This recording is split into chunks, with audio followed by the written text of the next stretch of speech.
Good morning friends. तो जैसे कि आजकल आप लोग चर्चा में देख रहे होंगे इस अरावली श्रेणी को। इस अरावली श्रेणी को लेकर राजस्थान में काफी विवाद भड़का हुआ है। अब ये क्यों विवाद भड़का हुआ है उसका भी वजह जानेंगे जैसे जैसे हम लोग इस क्लास में आगे की तरफ बढ़ेंगे। लेकिन पहले इस अरावली श्रेणी के बारे में जानिए, जो कि ये लगभग 4 स्टेट में है।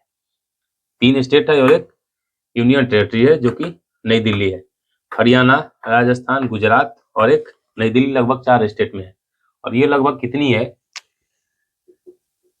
690 किलोमीटर के आसपास है। 690 किलोमीटर। ये हम ऐसे क्लास में इसको पढ़ाए हैं, लेकिन ये अभी तक के मानिए कि 690 किलोमीटर है। और ये जो क्षेत्र है, ये अरावली श्रेणी, ये लगभग Gujarat plus Rajasthan plus Haryana plus New Delhi, ND मतलब न्यू दिल्ली, ये लगभग 3 स्टेट और एक यूनियन टेरिटरी में फैला हुआ है। आखिर ये विवाद का कारण क्या है? ये विवाद का कारण क्या है, हम लोग उस पे आते हैं, क्योंकि हम इस अरावली श्रेणी के बारे में हम आपको पिछले क्लास में या पीछे क्लास में हम इसको बता चुके हैं। तो इसमें विवाद क्या है मेनली, कि इसमें जो है अरावली श्रेणी में कुछ 2002 में एक कमेटी बनी थी, CEC committee, central employed central empowered committee, employed sorry गलत बोल दिए, सेंट्रल एम्पावर्ड कमेटी। अब वो कमेटी 2002 में बनी थी सुप्रीम कोर्ट द्वारा। और वो क्या करती थी कमेटी, कि वो जो ये जो क्षेत्र है, यानी जो भारत के जैसे धरोहर एक तरह से माने, तो जो ये वन क्षेत्र है उसमें क्या करती थी, उसमें तकनीकी सहायता देती थी। किसको? सुप्रीम कोर्ट को। उसमें क्या करती थी, ये जो सीसी कमेटी है वो तकनीकी सहायता देती थी सुप्रीम कोर्ट को। तो ये जो अरावली श्रेणी पे जो विवाद बना हुआ है, तो इसमें क्या होता था कि यहाँ पे गुजरात में या राजस्थान में या हरियाणा में, तो हर क्षेत्र में इस अरावली श्रेणी के अलग अलग डिफिनेशन थे।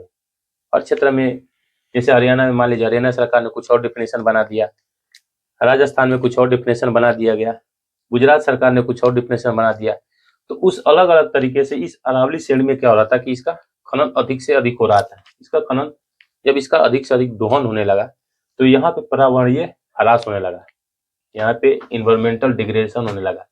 जब इन्वायरमेंटल डिग्रेडेशन होने लगा यहाँ पे, तो उसमें यहाँ जो है इस एरिया का ह्रास होने लगा। तो यहाँ पे पहला तो इन्वायरमेंटल डिग्रेडेशन होगा, इसके अनेक कारण हुए। इसके परिणाम क्या हुए, जब यहाँ पे इस पर्वत का, यानी जो अरावली श्रेणी का पर्वत का जो माइनिंग होने लगा, खनन होने लगा, तो यहाँ पे इसके अनेक घातक परिणाम हुए। क्या इससे इससे क्या इसका परिणाम होगा? एक तो इस क्षेत्र में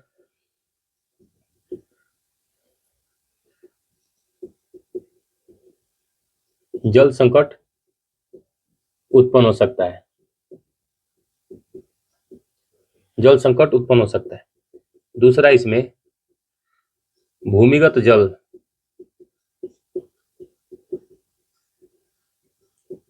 भूमिगत जल की कमी हो सकती है, कमी हो सकती है, भूमिगत जल की कमी हो सकती है। तीसरा, जो यहाँ पे नदियां हैं, जैसे लूनी नदी हुई या बनास नदी हुई, जब यहाँ पे ये पहाड़ी नहीं रहेगा, तो उन नदियों का अस्तित्व भी खतरा उत्पन्न हो जाएगा, यानी नदियों के अस्तित्व पर खतरा, अस्तित्व पर खतरा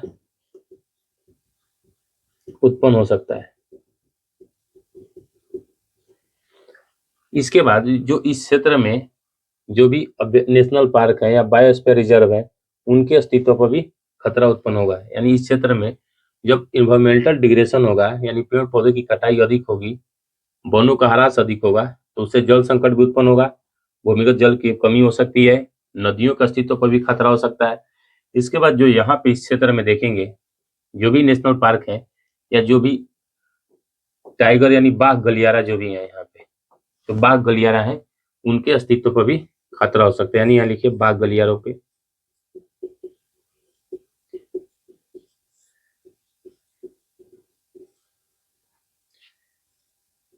अस्तित्व पर खतरा। यहाँ पे भी खतरा उत्पन्न हो सकता है। जल संकट पे भूमिगत जल की कमी हो सकती है, नदियों के अस्तित्व पर खतरा उत्पन्न हो सकता है और बाघ गलियारों के अस्तित्व पर भी खतरा उत्पन्न हो सकता है। तो इसको लेकर सुप्रीम कोर्ट ने, जैसे 2010 में क्या हुआ था कि एफएसआई जो फॉरेस्ट सर्वे ऑफ इंडिया है, इसने अरावली श्रेणी के अलग अलग परिभाषा दिए थे। यानी उसके अरावली श्रेणी को पर्वत कहेंगे या पहाड़ कहेंगे या पठार कहेंगे, उसको अलग अलग मापदंड दिए थे। तो उसी को लेकर क्या हुआ कि हाल ही में सीईसी कमेटी द्वारा इस अरावली श्रेणी को लेकर जब इसका खनन अधिक होने लगा तो उनके मन में एक समस्या उत्पन्न हुई और उसी समस्या को लेकर उन्होंने क्या सुप्रीम कोर्ट में एक फाइल यानी एक केस दायर किया इस अरावली श्रेणी को लेकर। उसमें क्या कहा गया कि जो ये खनन है जो इस क्षेत्र में, वो किसी जैसे है कि जैसे आप मान लीजिए जो खनन के जो पट्टे होते हैं तो वो किसी नए लोग हैं उसको इसमें शामिल न किया जाए। जैसे किसी को नए खनन के लिए यहाँ पे न दिया जाए लीज पे। इसके बाद जो पुराने लोग हैं वो क्या करेंगे, इसके खनन का विस्तार नहीं करेंगे। मान लीजिए कोई एरिया दे दिया गया खनन करने के लिए, मान लीजिए ये वाला एरिया, तो बस इसी क्षेत्र में वो क्या करेंगे, इसका खनन करेंगे। इसके बाद इसका विस्तार नहीं करेंगे। जब इसको लेकर जब सीईसी जो कमेटी बनी थी, सेंट्रल एम्पावरमेंट कमेटी, उसने क्या की कि सुप्रीम कोर्ट में एक याचिका दायर किया।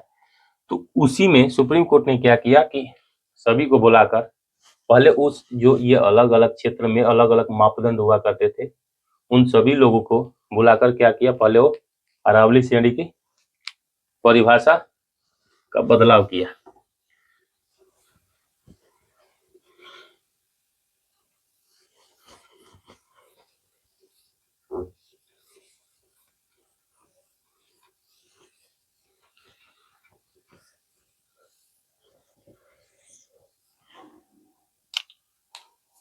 ये सुप्रीम कोर्ट है, सुप्रीम कोर्ट ने एक कमेटी बनाया,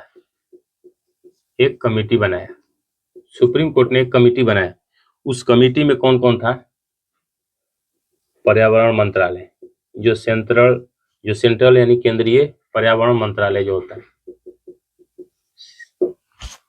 वो था। इसके बाद जो राज्य के वन मंत्रालय होते हैं, राज्य के पर्यावरण मंत्रालय, प्लस इसमें एफएसआई यानी फॉरेस्ट सर्वे ऑफ इंडिया को भी मेंबर बनाया गया। इसके बाद जो सीईसी के मेंबर थे, सेंट्रल एम्पावर्ड कमेटी के मेंबर थे, उसको भी इसमें शामिल किया गया। इसके बाद भारतीय भूवैज्ञानिक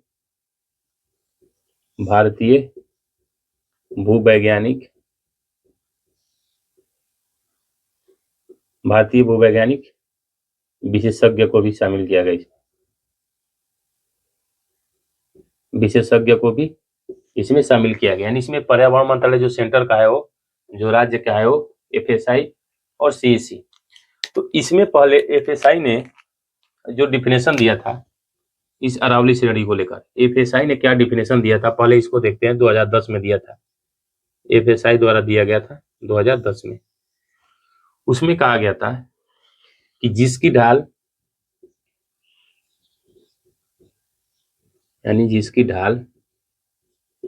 क्या हो, 3 डिग्री तक हो, यानी जिसका स्लोप क्या हो, 3 डिग्री तक हो। दूसरा,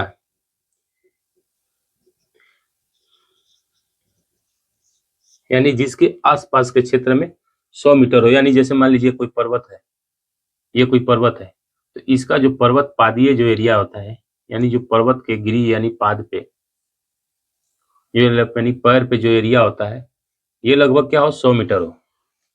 यानी जिसकी पर्वत पादीय क्षेत्र क्या हो, 100 मीटर के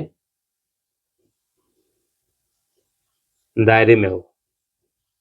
इसके बाद इसने तीसरा का बनाया था कि जो ये दो, मान लीजिए ये अरावली श्रेणी है कुछ इस तरह से, अरावली श्रेणी मान लीजिए इसकी 2 घाटियां बनी, तो जो ये घाटियां हैं ये घाटियों के बीच की एरिया कितनी हो, 500 मीटर।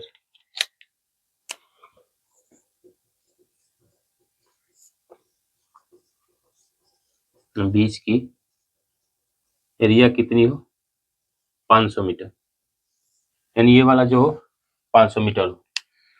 तो ये एफएसआई द्वारा, और इसी को क्या बोला गया था, और इसके बाद इसमें बोला गया था कि और जो भी इस दायरे में आएंगे, मान लीजिए दो अरावली सीढ़ी की दो अगर चोटियों के बीच में अगर कोई भी पठार आता है तो वो भी अरावली श्रेणी के अंदर ही माना जाएगा। एक तीन, तो ये तीन ऑप्शन थे, और प्लस में एक और ऑप्शन था यहाँ कि जो इसके अंडर में जो भी पहाड़ या पठार आएंगे वो भी अरावली श्रेणी के ही पार्ट माने जाएंगे। तो ये एफएसआई यानी फॉरेस्ट सर्वे ऑफ इंडिया ने 2010 में दिया था, और इसी डिफिनेशन को लेकर हर स्टेट में अपना अलग अलग अथु बनाया। तो ये बना रहे थे, हर स्टेट अपना अलग अलग इस पे निर्णय दिए। तो पूरी को क्या किया, सुप्रीम कोर्ट ने इस पूरी अरावली श्रेणी के लिए एक ही मापदंड मांगा, यानी एक ही डिफिनेशन मांगा कि आखिर अरावली श्रेणी कहेंगे किसको। तो बोला कि सर्वसम्मति से आप एक डिफिनेशन पहले लाए, यानी एक परिभाषा लाएं जिससे हम एक डिफिनेशन सारे स्टेट में क्या हो, एक ही मापदंड लागू हो। क्योंकि ऐसे है तो सारे स्टेट में अपना अलग अलग मापदंड लगाएगा। तो उसने कहा कि एक डिफिनेशन लाइए जो कि सभी के लिए लागू हो। तो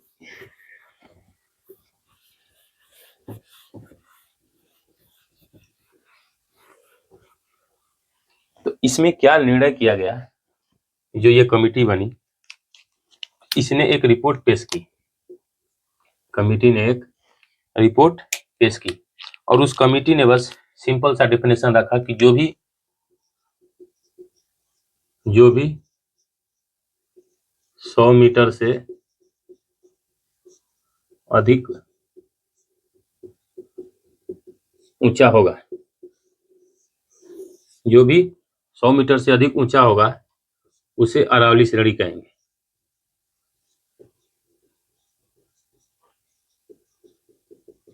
अरावली श्रेणी कहेंगे, यानी जो भी पर्वत यहाँ पे 100 मीटर से अधिक ऊंचा होगा वो अरावली श्रेणी का भाग होगा। बस सिंपल सा डिफिनेशन यहाँ आया। तो इसका मतलब कि 100 मीटर से अधिक ऊंचा होगा, और किसमें, जैसे पहले ऊंचाई मापा जाता था सी लेवल से यानी समुद्र तल से, इसमें क्या कहा गया, इसमें यह कहा गया कि जो भी इस क्षेत्र में, यानी इस क्षेत्र की अपेक्षा, यानी जो ये जो रीजन है, जिस क्षेत्र में रीजन है, मान लीजिए राजस्थान का रीजन है, ये मान लीजिए राजस्थान का रीजन है, और मान लीजिए इस क्षेत्र से अरावली पास कर रही है, यहाँ से अरावली पास कर रही है, तो इस क्षेत्र से इसकी हाइट मापी जाएगी, यानी यहाँ से इसकी हाइट मापी जाएगी। अगर यहाँ से इसकी हाइट 100 मीटर हो गई तो ये अरावली श्रेणी है, वो 100 मीटर से कम है तो ये अरावली श्रेणी नहीं है। पहले था सी लेवल से अगर समुद्र तल से आप मापेंगे तो 100 मीटर आसानी से पहुंच जाएगा। 100 मीटर इसको पहुंचने में काफी दिक्कत की सामना करना पड़ेगा। जैसे ये सी लेवल है, मीन सी लेवल, तो यहाँ से जब मापेंगे तो ये 100 मीटर अधिक हो जाएगा, लेकिन जैसे ही यहाँ से मेजर करेंगे तो जो अधिक जो अरावली श्रेणी के पर्वत हैं ये तो उसका मापदंड ही नहीं पूरा कर पाएंगे, यानी इसकी जो मापदंड है वो अरावली श्रेणी नहीं पूरा कर पाएंगे। ये लगभग 5% या 8.7% के आसपास, यानी लगभग 8% ही इस मापदंड को पूरा करेंगे, इस मापदंड को पूरा करेंगे, यानी सिर्फ 8% ही। इसका मतलब लगभग 8% मतलब यानी 5 से लगभग 5 से लेकर 8.7 यानी 9% तक मान लीजिए, यानी 5 से 9% के बीच में। तो बस इतना ही अगर इसका मापदंड पूरा करेंगे, ये जो मापदंड दिया है, ये जो विशेषज्ञ लोग हैं ये जो दिए हैं, तो जो ये 8% है, बस 8% यही मापदंड पूरा करेंगे। इसका मतलब 92% इस पे खनन हो सकता है, इस डिफिनेशन के अनुसार इस पे खनन हो सकता है। अगर इस पे खनन होगा तो ये पूरी अरावली श्रेणी ही नष्ट हो जाएगी, और जब ये अरावली श्रेणी ही नष्ट हो जाएगी तो ये जो गलियारा है, जो बाघ गलियारा है, अभी जो भी नेशनल पार्क है, यहाँ जो नदियां हैं, उसके तो अस्तित्व पर संकट आ जाएगा, और जैसे ही संकट आएगा तो यहाँ के लोगों पे संकट आ जाएगी। तो सुप्रीम कोर्ट ने क्या निर्णय दिया, पहले उसको देखिए।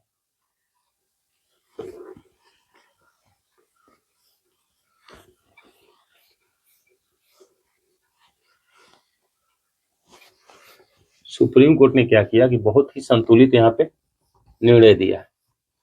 सुप्रीम कोर्ट ने क्या निर्णय दिया,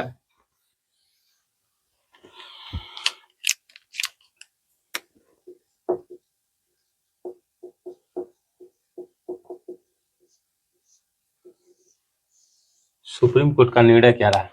तो जब सुप्रीम कोर्ट का निर्णय ये रहा कि पहला जो भी 100 मीटर से ऊपर है उसका खनन नहीं होगा, 100 मीटर से अधिक वाले क्षेत्र पर खनन कार्य नहीं होगा, खनन कार्य नहीं होगा। और दूसरा, जो भी 100 मीटर से कम है, जिनकी हाइट 100 मीटर से कम है, वहां पे सतत खनन होगा, सतत खनन होगा। सतत खनन कहने का मतलब कि सतत खनन मतलब माइनिंग भी होगी लेकिन पर्यावरण का ह्रास भी नहीं करना है। यानी इस क्षेत्र में माइनिंग तो करना है लेकिन पर्यावरण का ह्रास भी नहीं करना है। तो एक तरह से यह निर्णय देखें तो संतुलित निर्णय है। इसमें सुप्रीम कोर्ट ने कहा कि हम विकास को रोक भी नहीं सकते हैं, विकास को पूरी तरह से हम प्रतिबंध भी नहीं कर सकते हैं, और प्लस में हम इस क्षेत्र पे इसका खनन भी नहीं, इस क्षेत्र को डिग्रेडेशन भी नहीं होने देंगे, यानी इस क्षेत्र को ह्रास भी नहीं होने देंगे, यानी इसका ह्रास भी नहीं होने देंगे, और प्लस में हम यहाँ खनन भी कराएंगे। इसी को बोलते हैं सतत खनन। यानी पर्यावरण का यहाँ पे ह्रास भी ना हो लेकिन माइनिंग भी चालू रहे। और इसमें सुप्रीम कोर्ट ने क्या कहा, और कि अगर हम ये खनन को रोक देते हैं पूरी तरह से,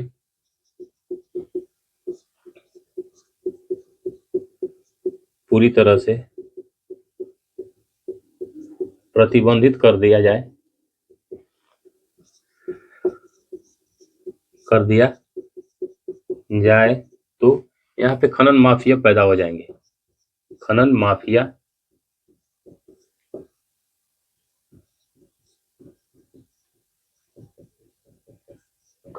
पैदा हो जाएंगे। यानी सुप्रीम कोर्ट का जो निर्णय आया कि इससे तो अधिक खनन होगा ही नहीं, यहाँ पे जो खनन होगा 100 मीटर से कम पे, वहां पे सतत खनन होगा। इसमें एक निर्णय दिया कि अगर हम खनन को पूरी तरह से प्रतिबंधित कर देते हैं तो यहाँ पे क्या होगा, खनन माफिया पैदा हो जाएंगे। तो आखिर ये अरावली इतना इंपॉर्टेंट है क्यों?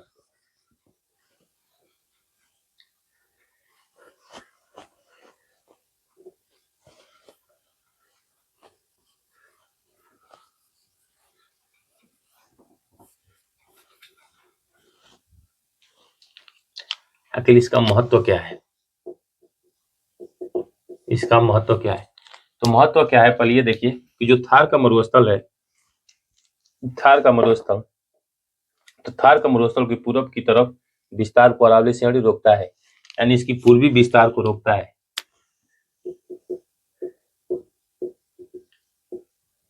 मरुस्थल के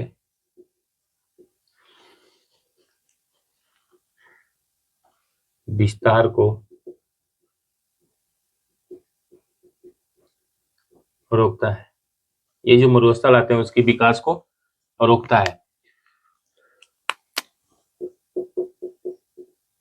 दूसरा, जब ये मरुस्थल के विकास को यहाँ रोकेगा तो और इसके बाद यहाँ से जो आप जानते हैं कि जो वेस्टर्लीज की जो ठंडी हवाएं आती है, तो जो वेस्टर्लीज की हवाएं आती है वो भी भारत में प्रवेश करने से रोकता है। यानी वेस्टर्ली जो यहाँ से आती हैं तो उनको भी ये क्या करता है, रोकता है। इसके बाद यहाँ वो बताएं कि यहाँ से निकलती है लूनी नदी और यहाँ से इधर की तरफ निकलती है बनास नदी। तो जब यहाँ से निकलेगी लूनी नदी, यहाँ से निकलेगी बनास नदी, तो अगर ये इसका डिग्रेडेशन हो जाएगा, इसका ह्रास हो जाएगा पूरी तरह से, जब ह्रास होगा यहाँ से तो इन नदियों में पानी की किल्लत हो जाएगी, क्योंकि और ये लूनी नदी राजस्थान की सबसे लंबी नदी है। तो जब यहाँ पे पानी की किल्लत हो जाएगी तो जो ये क्षेत्र है यहाँ पे पानी की कमी से जूझेंगे। तो यहाँ के जब यहाँ पानी की कमी होगी तो यहाँ के लोगों के जीवन पे संकट आ जाएगा। इसीलिए देख रहे हैं कि इसी अरावली को लेकर आजकल विरोध प्रदर्शन चल रहे हैं। जब यह अरावली ही नहीं रहेगी, जब अरावली न रहेगी तो इस थार का भी विकास, इसका विस्तार पूरब की तरफ हो जाएगा। जब इसका विस्तार पूरब की तरफ हो जाएगा तो यहाँ पे भी जब देखेंगे कि थार का मरुस्थल का विकास होगा तो ये धीरे धीरे इधर इसका विस्तार लगभग पूरब की तरफ होते जाएगा। तो ये जो अरावली श्रेणी नहीं रहेगी तो ये लगभग पूरे जो ये रीजन है, इस रीजन में जहाँ इसका विस्तार होगा उस रीजन में लगभग पूरी जीवन पे संकट आ जाएगा इस रीजन में। इसीलिए इस अरावली श्रेणी को लेकर अभी राजस्थान में काफी विवाद छिड़ा हुआ है। तो ये है अरावली श्रेणी। और जब इस अरावली श्रेणी का खनन होगा तो इसी पे आप जानते हैं कि क्या यहाँ पे दिल्ली में राष्ट्रपति भवन है, या नॉर्थ ब्लॉक साउथ ब्लॉक सब क्या है इसी दिल्ली पे ही स्थित है। तो जो ये दिल्ली है तो क्या यहाँ पे भी खनन होने देंगे ये लोग?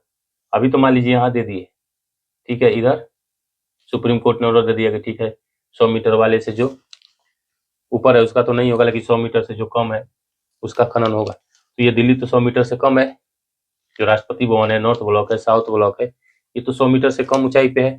तो क्या इसका भी सतत खनन होगा? यहाँ पे सतत खनन होने देंगे?